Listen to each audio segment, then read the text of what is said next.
Good morning students. आज हम लोग सेंट ऑगस्टाइन के कॉन्सेप्शन ऑफ गॉड पर चर्चा करेंगे। तो सेंट ऑगस्टाइन के ईश्वर संबंधी विचार को जानने के पहले थोड़ा हम लोग सेंट ऑगस्टाइन के बारे में जान लें। तो संत ऑगस्टाइन जो थे उनका जन्म उत्तरी अफ्रीका के तगास्ते नामक शहर में 354 ईस्वी में हुआ था।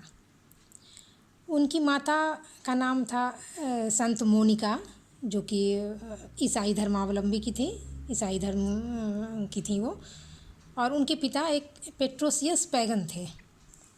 लेकिन उनके पिता अपनी मृत्यु के थोड़े दिन पहले उन्होंने अपने पत्नी के आग्रह पर उन्होंने भी ईसाई धर्म को स्वीकार किया था। चूँकि ये सेंट ऑगस्टाइन की माता ईसाई धर्म की थी, इसीलिए इनके जीवन पर ईसाई धर्म का बहुत ही अत्यधिक प्रभाव पड़ा था। और सेंट ऑगस्टाइन जब ईसाई धर्म को इन्होंने जब अपनाया तो इनके जीवन पर ईसाई धर्म का इतना अधिक प्रभाव बन गया कि वह भी ईसाई बने और उन्होंने कई ग्रंथों की रचनाएं की। और इनकी जितनी भी रचनाएं हैं वो सभी एक मिग्ने नामक प्रामाणिक एक ग्रंथमाला है जो 16 ग्रंथों में अंकित है। उनका वो लिखा, उसमें वो सारी बातें उनकी उसमें संकलित हैं। और उनकी जो ये जो ग्रंथ है, उस ग्रंथ में मुख्य रूप से दर्शन संबंधी जो ग्रंथ हैं वो सिटी ऑफ गॉड है और कन्फेशन है। ये दोनों बहुत ही प्रमुख ग्रंथ हैं। और इसके अलावा भी इन्होंने और भी कई ग्रंथों की रचना की, जिसमें ईसाई धर्म के गूढ़ रहस्य, जो उनके त्रिरूप ईश्वर की चर्चा होती है या आत्मा के अमरता की बात जो आती है, उन सब को लेकर उन्होंने डिओडिडीन, टॉलिटेंट, एनीम, इस तरह की कई किताबें उन्होंने ग्रंथों की उन्होंने रचनाएं की। मुख्य रूप से सेंट ऑगस्टाइन के संपूर्ण दार्शनिक सिद्धांतों को या विवेचनों को हम देखें तो उनको 3 वर्गों में मुख्य रूप से इनकी बातों को रखा गया है, जिसमें पहला है ज्ञान संबंधी विचार, फिर है ईश्वर संबंधी विचार और उनका नैतिक संबंधी विचार है, नीति संबंधी विचार है। तो जब ज्ञान संबंधी विचार सिद्धांत उन्होंने अपना दिया तो उन्होंने ऑगस्टाइन ने यह माना कि ईश्वर और आत्मा का ज्ञान ही वो वास्तविक ज्ञान होता है। और चूँकि वास्तविक ज्ञान की प्राप्ति बुद्धि और आस्था दोनों के ही माध्यम से संभव है, तो इसीलिए सेंट ऑगस्टाइन ने ये बुद्धि और आस्था दोनों को माना। और उन्होंने कहा कि ज्ञान प्राप्त करो जिससे कि विश्वास भी कर सको, और विश्वास इसलिए करो ताकि ज्ञान को प्राप्त कर सको। इसलिए इन्होंने बुद्धि तथा श्रुति की बातों का मनन किया और इन्होंने यह बतलाया कि श्रुति को वैसे इन्होंने श्रेष्ठता प्रदान की है अपने दर्शन में, लेकिन श्रुति ही श्रेष्ठ एवं वास्तविक ज्ञान प्रदान करने में पूर्ण सक्षम है। यह कहने के बावजूद भी इन्होंने ये आस्था, बुद्धि को भी महत्ता प्रदान की, क्योंकि बुद्धि के द्वारा हमें आत्मा का ज्ञान प्राप्त होता है और जिसकी प्रामाणिकता भले हमें श्रुति से मिलती है। इसलिए सिर्फ तर्क नहीं, आस्था और बुद्धि दोनों को इन्होंने अपने दर्शन में माना है। और इसी आधार पर सेंट ऑगस्टाइन ने ज्ञान को श्रेष्ठ साधन, ज्ञान का जो श्रेष्ठ साधन होता है उसे श्रुति को तो बतलाया और बुद्धि को भी उन्होंने अस्वीकार नहीं किया, इन्होंने बुद्धि को भी माना साथ में। और इस प्रकार ऑगस्टाइन का जो ज्ञान सिद्धांत था वो भारत के जो शास्त्रीय दर्शन के जो ज्ञान सिद्धांत हम लोग का जो पढ़ते हैं भारतीय दर्शन में, वो उनके ज्ञान सिद्धांत को लगता है कि अपनाते हुए ये प्रतीत होते हैं। अब इसके आगे उन्होंने ईश्वर संबंधी विचार जब सेंट ऑगस्टाइन के दर्शन में आता है तो ईश्वर की जो विवेचना होती है या ईश्वर को, उसको भी उन्होंने बुद्धि और श्रुति के माध्यम से ही समझाने का प्रयत्न किया।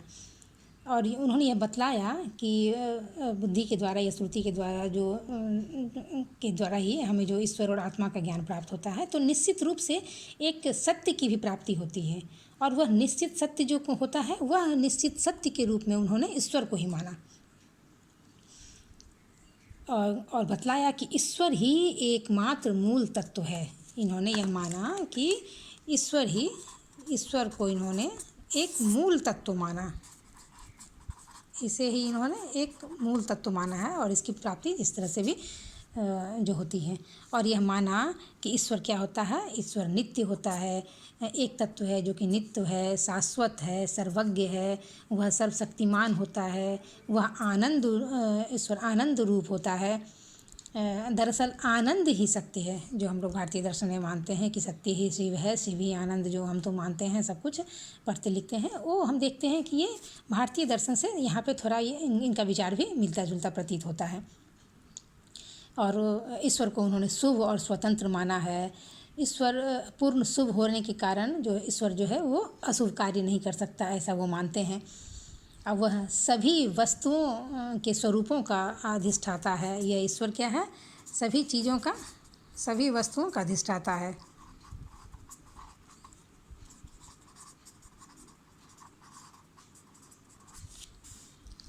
यह शुभ है, सत्य है, सब तरह की बातें मानी हैं इन्होंने। शुभ है, सत्य है, सब चीज़ों का अधिष्ठाता है। वह संसार की समस्त जितने भी वस्तुएं हैं उन सबों का यह अधिष्ठाता है। और ईश्वर का संकल्प और कार्य जो होता है वह अभिन्न होता है। वह जो भी संकल्प करते हैं और उस हिसाब से वो कार्य भी करते हैं, और अपने उनमें संकल्प शक्ति जो ईश्वर में होती है, उसी संकल्प शक्ति की वजह से वह शून्य से इस संसार को वो उत्पन्न करते हैं। और संसार की उत्पत्ति के साथ ही इन्होंने टाइम एंड स्पेस यानी दिशा और काल को भी उत्पन्न होते हैं, इस तरह का माना है। हालांकि यह कहना लेकिन इसलिए यह कहना संभव नहीं है कि ईश्वर ने संसार को किसी दिशा और काल, इसकी रचना किसी दिशा और काल में की है। ईश्वर संसार की रचना और उसका विनाश दोनों ही दिशा और काल से परे है। फिर भी संसार का आदि और अंत है, पर ईश्वर जो होता है वह पूर्ण शाश्वत होता है, वह अविनाशी सत्ता है, और ऐसे शाश्वत सत्य का ज्ञान अनिवार्य है। इसलिए उन्होंने बताया है कि मनुष्य को चाहिए कि वह ईश्वर का ज्ञान प्राप्त करे, किंतु ज्ञान की यह लालसा मनुष्य में तभी उत्पन्न होगी जब ईश्वर के प्रति व्यक्ति प्रेम और भक्ति का भाव रखे।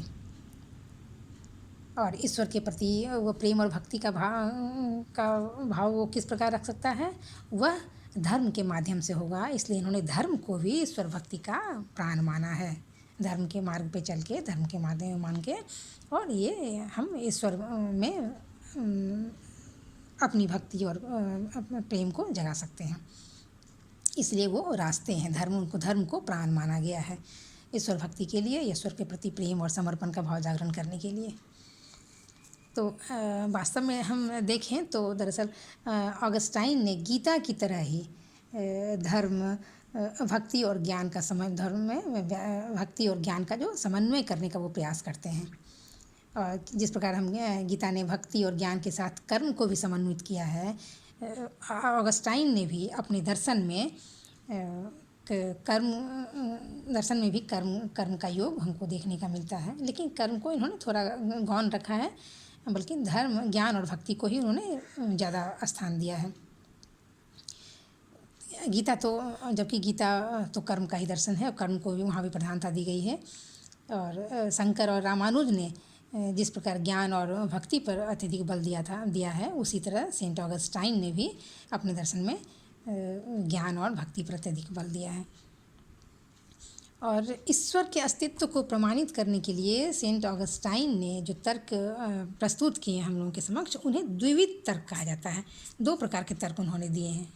एक भीतरी तर्क होता है, और बाहरी एक तत्व के माध्यम से भी, यानी भीतरी तत्व के माध्यम से, और दूसरा बाहरी तत्व के माध्यम से।